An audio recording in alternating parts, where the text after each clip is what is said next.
you want to understand how your body burns fat, then you need to think of it like melting butter. Have you ever tried to speed up melting butter by turning up the flame higher? What happens? It catches, it scorches, and it becomes unusable. And that's exactly what happens with body fat. Leave it on a gentle flame, steadily disappearing, and your body will get rid of any excess. But ramp up the fire, and hey presto, your body will no longer be able to use it as fuel. And this is what so many people get wrong about fat loss. They think more intensity will give faster results, but real fat burning happens in low and stable states, what we term as submaximal, not when the body is stressed and reactive. When your system is running quickly, it turns to carbs for energy, and when it's ticking along gently, that's fat's time to shine. And here is why.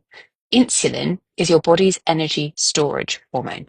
When it's higher after eating, intense exercise, poor sleep, or in the second half of a woman's menstrual cycle, your body focuses more on storing energy, not burning it. Which is why investing in our muscle mass is so important for long-term weight management, because insulin will first divert extra energy into muscle stores before going to body fat as a backup. More muscle equals more sponge to soak up stored energy, which equals less going into fat. In order to burn fat, insulin needs to drop, and this happens between meals, during sleep, and during submaximal or low intensity movement when your body shifts into fat oxidation mode. Nice, slow, steady energy. Lovely, softly melting butter. And again, more muscle mass is beneficial here as muscle is our metabolic engine. More of it as a percentage of our body mass means our basal metabolic rate is higher as your muscles are there working away all the time, even when you aren't moving. It's also why we don't want to focus on severe calorie deficits for weight loss, as then the body, which is a highly refined machine, will save itself. Keep body fat there just in case, at the expense of muscle. And the other key hormone to touch on is cortisol. It rises with lack of sleep, constant intensity, overtraining, and chronic stress.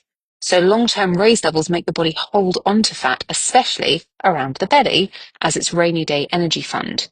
Cortisol also keeps blood sugar elevated, and you then produce 3 times the amount of insulin to control that blood sugar, which, as I've just explained, will block fat burn as an option. So when you're always on, overtraining, or living in fight or flight mode, your body doesn't feel safe enough to use stored fat. So the key to burning fat and keeping it off is to create an efficient, properly fueled and supported state where your body feels safe, calm, and balanced. Then it doesn't guard fat as a safety net.